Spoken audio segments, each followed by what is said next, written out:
virker det altså åbenbart igen på telefonen, det der med at... Det er meget fint. Hvad? Det er meget fint. Ja. Så det er altså bare, at vi havde købt rigtig meget margarine af de der flydende på et tidspunkt. Det synes jeg også. Men jeg synes ikke, vi har haft noget. Men det er åbenbart brugt.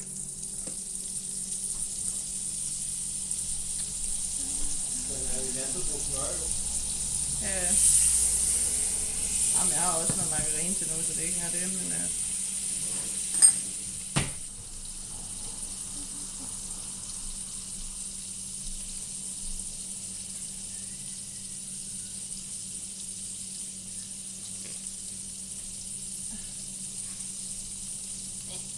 Kom så. Sådan lige til den lille side der, han skal have.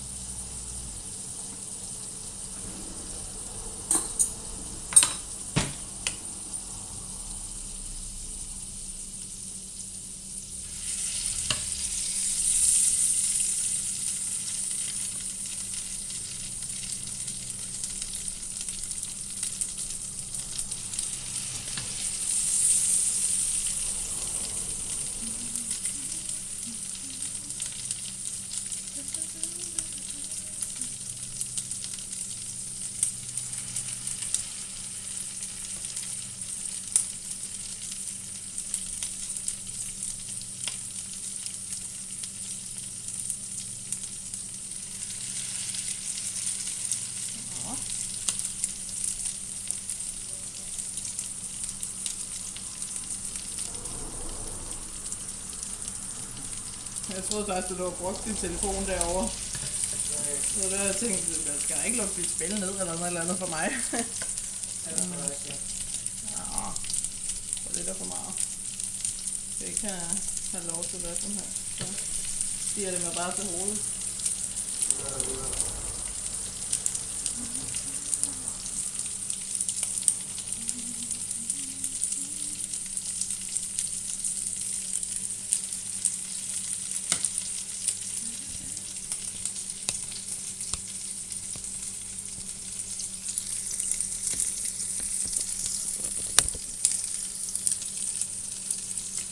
Det er noget rigtig stolt af, hvis vi skal flytte om søndagen. Okay. Så vil jeg bare helt ud i regnvejr. Ja.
Ja, grå bare, men det er fordi, jeg gider ikke at have det der snask på hænderne.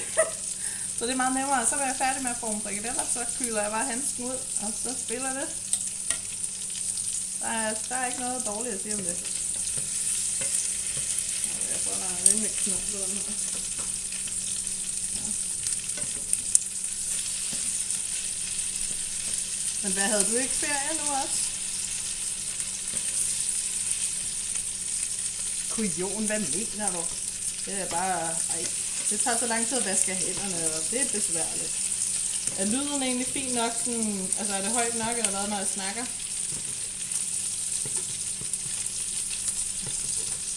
Ja.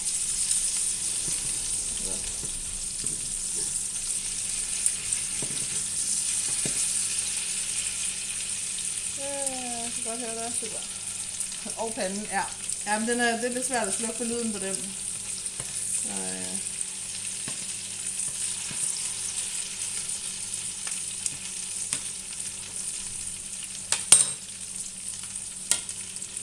Og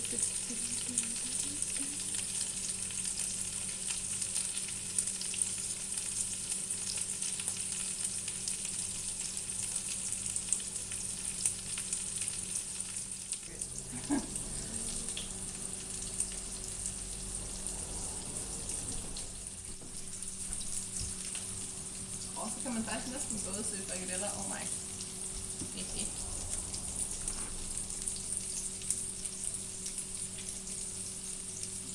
Jeg ved ikke, om du bringer minder tilbage eller traume med sådan en her. Ja. Jeg mener du. Sådan en, den er da hyggelig. Er det for alle dine rektale undersøgelser eller noget?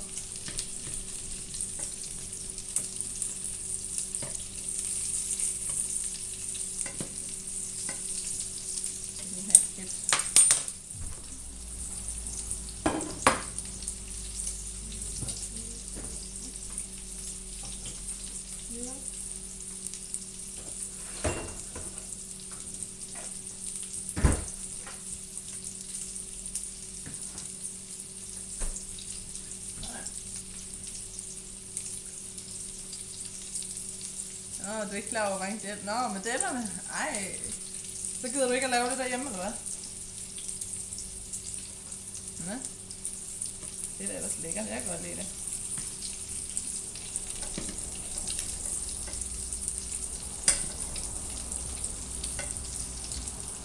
Jeg kan godt forestille mig, at du har lavet mange. Du har jo været lidt mere sådan madlavningsrettet erhverv, end jeg har. Det må vi jo bare sige.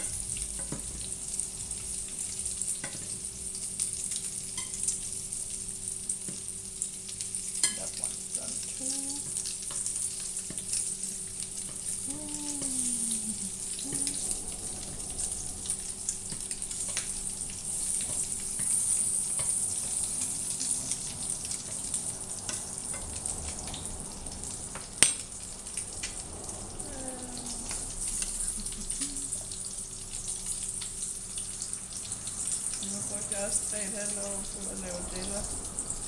5-6 dage om ugen. Ja, så kan jeg godt forstå, at du synes, du har lavet din del. Men det smager jo godt. Så det er også ærgerligt, hvis man skal undvære det, ikke? Det kan nok se.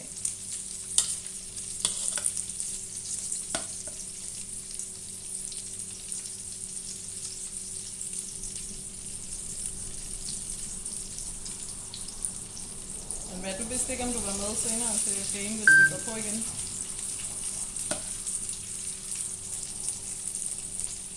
Jeg tør ikke. Nej, jeg tror også, det er fordi, han har været bange for os. Jeg fløjer ham med. Og den er nok 70-100 om dagen. Ja, det er også en chat. Det må man bare sige.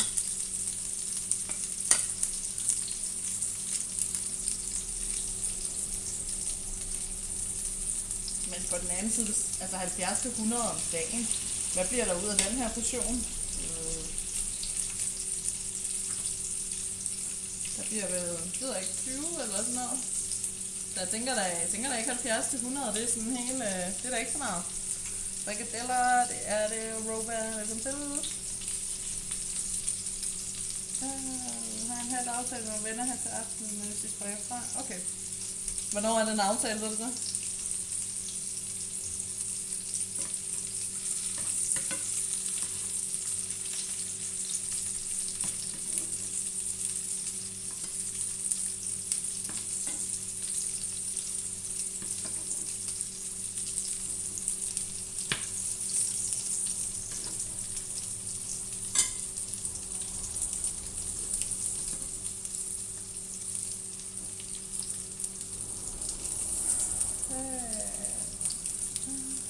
Lavet deler til cirka 6. Omkring gange 20, okay. Okay.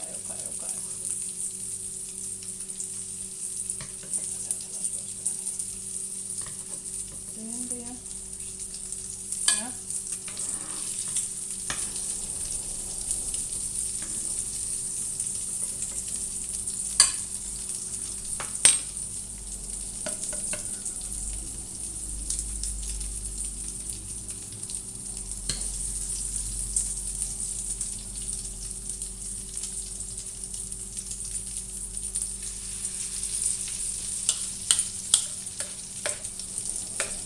her? 6 kilo? Ja, okay. Det er der ikke her. Der er 500 gram kød her. Var det 6 kilo kød, eller 6 kilo sådan, altså fars i alt?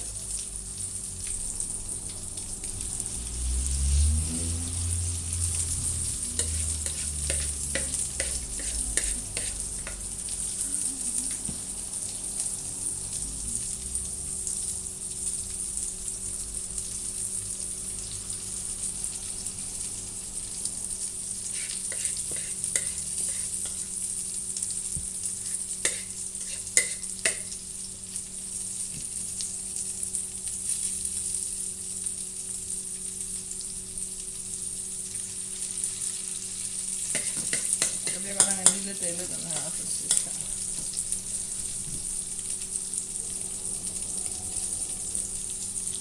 Ja. Lut.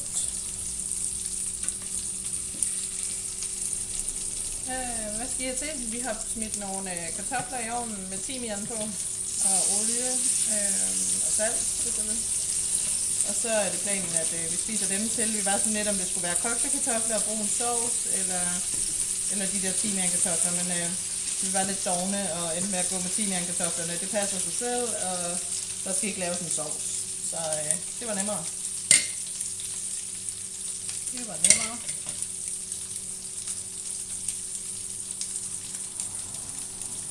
Og så tror jeg, jeg har noget salat i køleskabet, måske hvis jeg er heldig.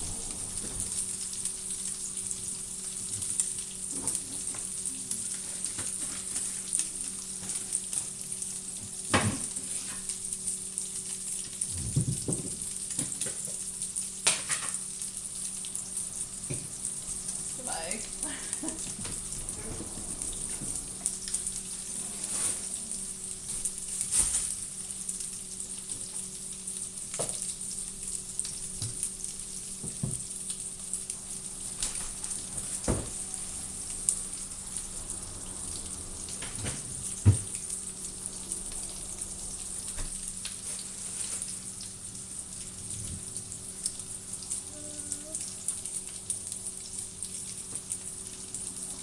Altid sovs til. Det er sovsremoulade. Det kan man selvfølgelig også. Det jeg har faktisk mest spist remoulade til frikadeller, hvis det er på med rugbrødsmad.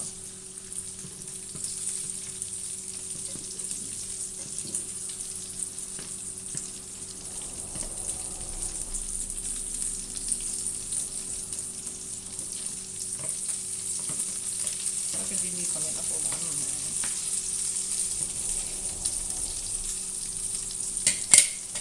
Men så kan det godt være, at jeg skal få lavet noget salat.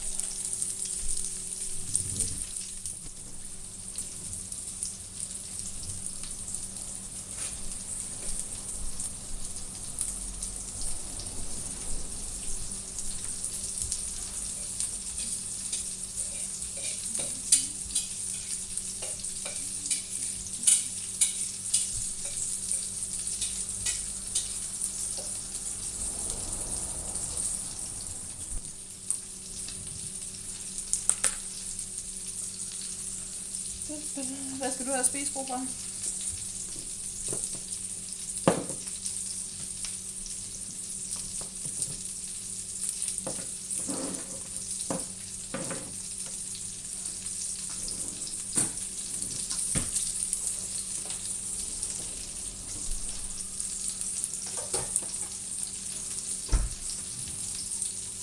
Boller i kaj. Det er da ikke tosset.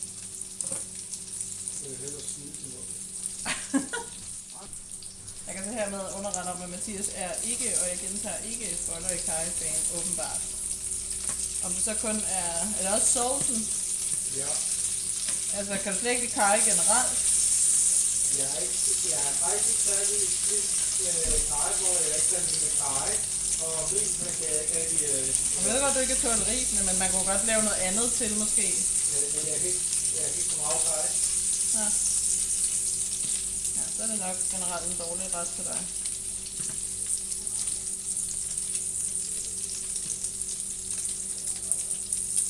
Det tænker jeg.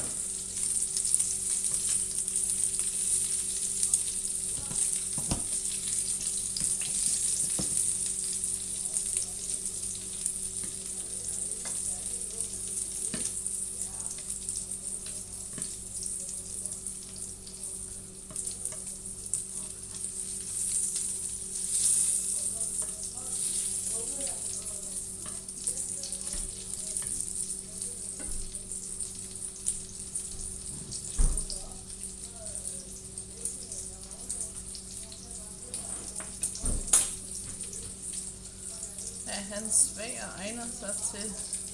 Der står.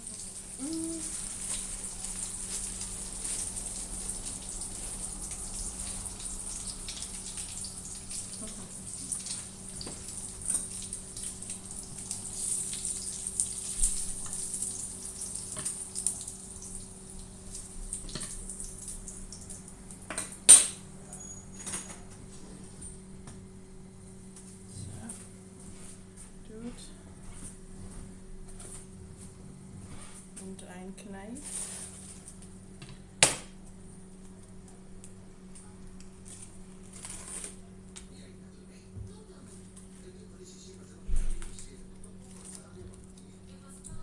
Glæder jeg til at overtage huset? Ja, men vi er godt nok lidt spændte på, i hvilken forfatning og så videre vi overtager det i, vil jeg sige. Jeg synes godt nok, at de er lidt underlige, de der, vi skal overtage det af umiddelbart. De stiller nogle mærkelige krav, og ja. Så det bliver meget spændende. Så jo, vi glæder os da, men det er lige så meget sådan, med sådan en spændthed i maven over sådan, hvor meget er der ødelagt, og jamen de kom, hvordan fanden var det første? Først så spurgte vi maileren her for nylig, hvad i forhold til nøgleovertagelse og sådan noget, hvad gør vi der? Jeg synes, jeg kan høre mig selv dobbelt her. Det er så, fordi den ligger spillet. Og så siger maileren så, at sælger har spurgt, om det kunne blive klokken mellem 22 og 23.59 den første, altså den dag, vi overtager. Og så var vi jo sådan, vi havde da ligesom hørt, at man, altså normalvis enten var det om sådan formiddagen, eller også så senest sådan til klokken 12 middag, ikke? Så vi var sådan, det kommer så ikke til at ske. Så waster vi jo i princippet hele mandagen. Kl. 22, det var helt hurtigt. Så waster vi jo en hel dag, hvor vi potentielt betaler for huset, ikke? Så det gad vi ligesom ikke rigtigt. Så vi spillede den tilbage, og så ligesom siger, okay, vi vil gerne klokken 9 om morgenen. Mathias sagde 8 til 9. Og så valgte maileren så klokken 9 var bedst, så det blev det. Så på mandag klokken 9, men det virkede bare sådan lidt, du ved, sådan lidt sådan, om de har spist søm, det kunne man godt mistænke. Men sådan lidt som om de er presset på tid måske, og sådan tænker, hvordan kan vi lige skaffe os noget mere tid? Hvis nu de først overtager om aftenen, så kan vi, jeg ved jo ikke, fordi de har købt et nyt hus, de skulle videre i, men om de så først får det måske mandag, det er jo ikke til at vide. Så det er lidt spændende, at det er underligt, for de har jo ikke spurgt os. Havde de nu bare skrevet en mail til maileren for eksempel og sagt, kan du ikke lige høre køber om vi kan lave en eller anden fix-fax løsning her, måske mod en eller anden mindre betaling eller et eller andet, at de så kunne få noget ekstra tid at løbe på, så er det sikker på, at vi havde været fleksible på det. Især hvis de havde spurgt i lidt god tid. Men når det sådan først lige kommer en uge før deadline-agtigt, sådan lige lidt skudt ind fra højre, så bliver man sådan lidt, nej. Og så det næste stunt var, at de kræver, at vi havde tilmeldt huset til el. Det er fint nok. Det stod også i vores kontrakt. Så det har vi jo skrevet under på, at det skulle vi nok. Men udover det, så skulle vi have tegnet en ejerskifteforsikring, hvilket man jo kan sige, det kan de jo et eller andet sted være lidt ligeglade med. Som sådan. De har skrevet under på, at de skal betale halvdelen af ejerskifteforsikringen. Men udover det, så kan de jo være lidt ligeglade. Og så det sidste punkt, de havde skrevet, og alt det her, det er for, at de overhovedet vil udlevere nøglerne den første. Det sidste punkt var, at de krævede at se en police på en husforsikring. Og så var vi sådan lidt, husforsikring har jo intet med sælger at gøre. Altså sælger kan være ligeglad med, om vi tegner en husforsikring. En husforsikring er kun et mellemværende i princippet mellem os og banken. Og banken vil selvfølgelig gerne sikkert have, at vi har en, det er der ingen tvivl om. Men altså, de har slet ikke været strenge omkring det i forhold til sælger, apparently. Så de var sådan, hvis der ikke er styr på det, og vi ikke kan vise dem, sende det tilbage på mail, så vil de ikke udlevere nøglerne, før at vi ligesom kunne fremvise det. Så heldigvis så er Mathias jo sådan en, der er god til at have styr på sine ting, så vi har fået lavet det her med ejerskifteforsikring for længe siden, hvilket de jo også vidste, så det er også lidt mærkeligt, at de skriver om det igen. Men fred nu være med det. Og vi havde også styr på det her med, med ellen. Den skulle vi have tilmeldt, tror det var 14 dage før overtagelse eller sådan noget. Ikke at vi betaler, men du ved, sådan, så der er lavet en aftale. Og det havde vi også styr på, og det stod jo i kontrakten, så det var fint. Men så er det der med husforsikringen, og det havde vi heldigvis, fordi Mathias er ordensmenneske og arbejder i forsikringsselskab. Også styr på og kender nogen, som kender nogen og så videre. Fordi ellers er det sådan noget, der tager rigtig, rigtig lang tid. Det kan tage sådan 2 til 3 uger efter man har fået huset. Så skal der en taksator ud og kigge på huset og alt det her, før man faktisk kan få den her forsikring. Så jeg tror, at de havde sådan lidt luret, vi kan lige score os et par uger her faktisk på købers regning i øvrigt. Så jeg ved ikke, jeg forestiller mig, at de er super presset over et eller andet. Men jeg kan ikke lige helt finde ud af hvad, fordi da vi var derude og kigge i går ude ved huset, lignede det ikke, at der var pakket noget som helst sammen. Der er jo sådan en stor kaninløbegård ude i haven, den siger Mathias, den var der stadig. Og bevares, kaninerne skal der have et sted at være, men de har faktisk også sådan nogle helt almindelige kaninbuer, man jo bare kunne lukke kaninerne ind i at være de her få dage, det drejer sig om. Sådan så man kunne fjerne den her kaningård i ro og mag og have tid til at køre det på genbrugen, eller hvor fanden man nu skal køre det her ud i det nye hus, I don't know. Men det er det åbenbart ikke prioriteret.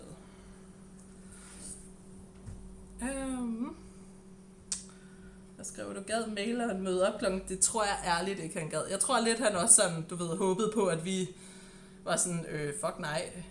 Sådan, så han ikke skulle være sådan, fuck nej. Han skal bare præsentere os for det.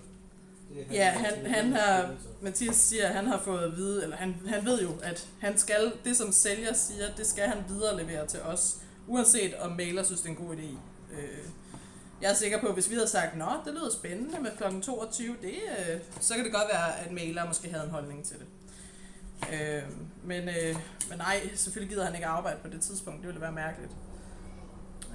Enige om, at når alt er underskrevet så videre, så har I huset, og så kan de andre bare fuck af, for så ja, lige præcis. Man kan sige 1.7. kl. 24 om aftenen, altså du ved sådan lige over midnat, har vi jo... 00 den første. Ja, kl. 00 den første har vi jo teknisk set huset, så man kan sige, at alt hvad der står tilbage i det, er jo vores.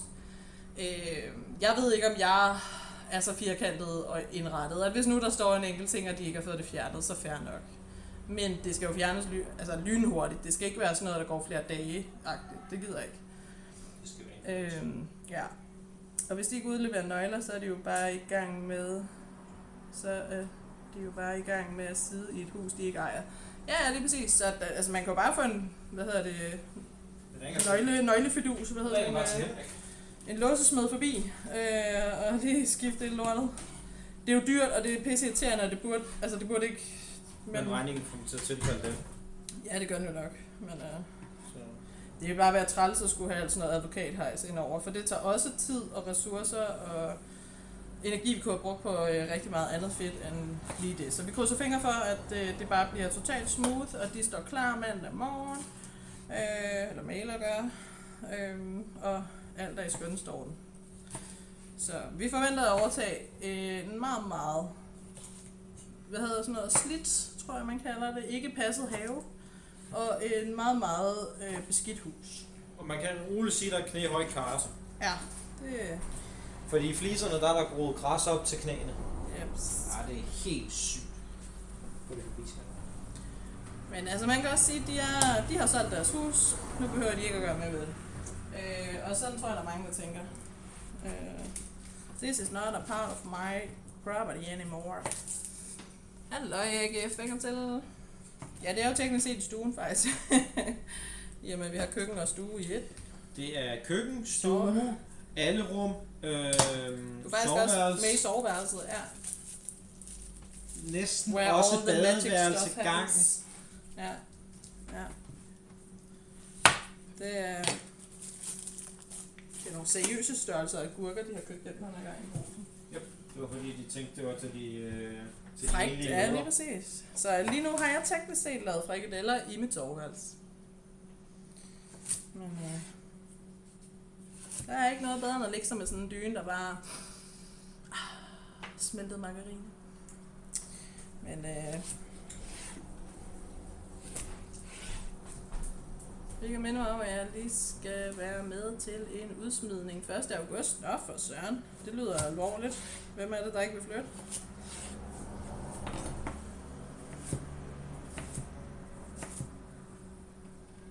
Eller, altså du kan jo ikke at sige, hvad det hedder, jeg kender mig jo ikke. Men hvad går det ud på?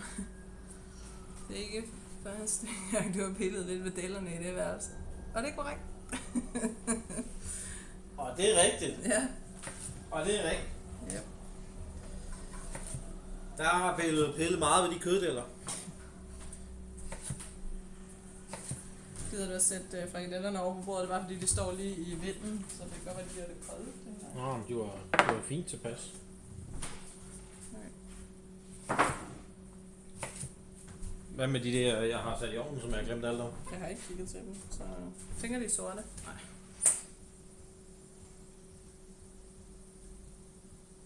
De er ikke sorte. Okay. Kan de så mere? Nej.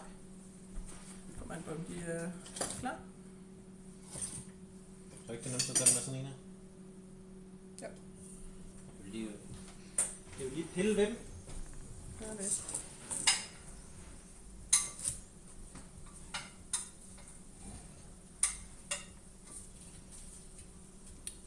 Nej, så planen er, at vi møder op i huset klokken 9 mandag morgen, og så kommer vores maler klokken 10, og lige skal inspicere, hvad det er, han skal lave ude i huset.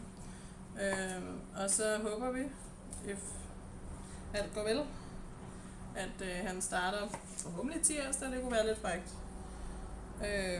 Og så bliver det udtrusen. Ja, det kunne være lidt fint. Men ja, nu må vi se, hvad der kan lade sig gøre. Han er også en ældre herre, og ja.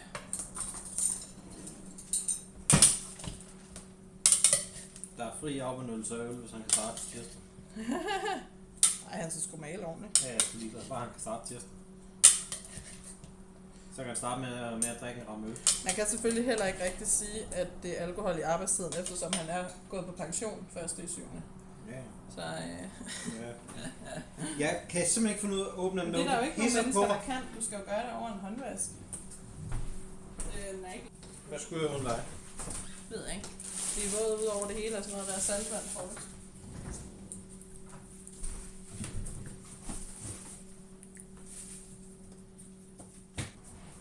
Og jeg tror ikke, du skal løbe så langt med den. Så længe, at du skal da ikke komme tomat i for min Du skyld. må ikke komme med på en. Hvorfor er der kommet... Det har et røvhul. æblet har en butthole.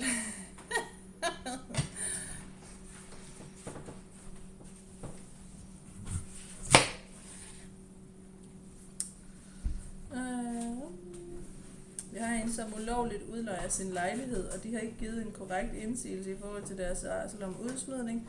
Så umiddelbart så kommer foruden 1. august og smider mod. Bum bum. Nå. Ostevand ud over det hele. Ja, det er bare lækker. Ligesom senere i aften. Ad. Jeg skal sove senere i aften. Ja. Men det er også fint, ja. Jeg skal nok klare det. Aha.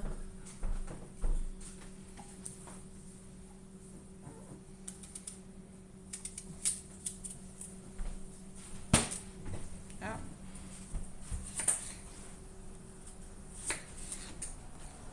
Jeg kommer med noget varmt bagved dig. Mm-hmm.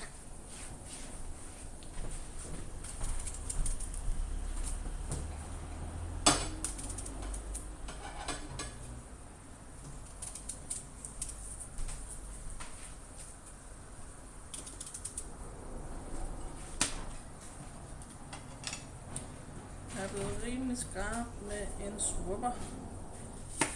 Ja, det er ikke rimelig out of nowhere. I hvilken kontekst? Apropos ostevand senere, eller jeg er ikke helt med. Ja, på dit arbejde er det med på. Med på, at det ikke er hjemme i privaten, du sidder og leger med en smukke. Men det kunne det selvfølgelig godt være. Men jeg Lidt. Jeg antog, at det var på arbejde.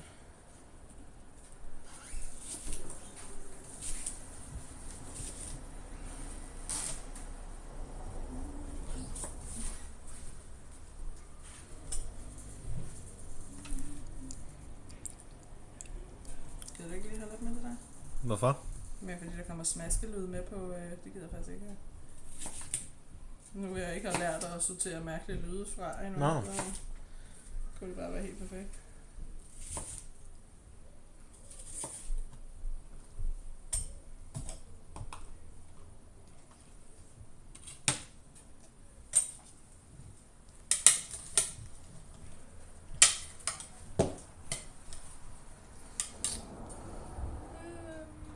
Dem bruger jeg også svubberen, men det er den anden vej. Bare sådan, når der lige går prop i, så må man lige trække det ud. Så, jeg har lavet salat. Det kan vi bare ikke se. Hvad kan vi ikke se? Der er salat. Salat.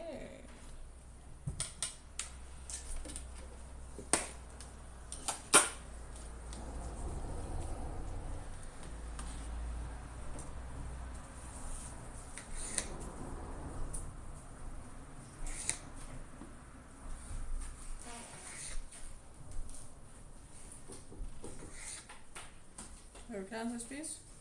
Ja, jeg tror bare lige at flå det her fra ude, så det er lige træk vejret.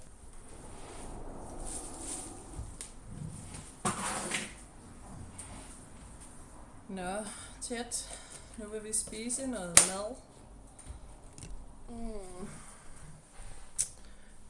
Man kan se fingre for, at det går godt. Ja, det håber vi også.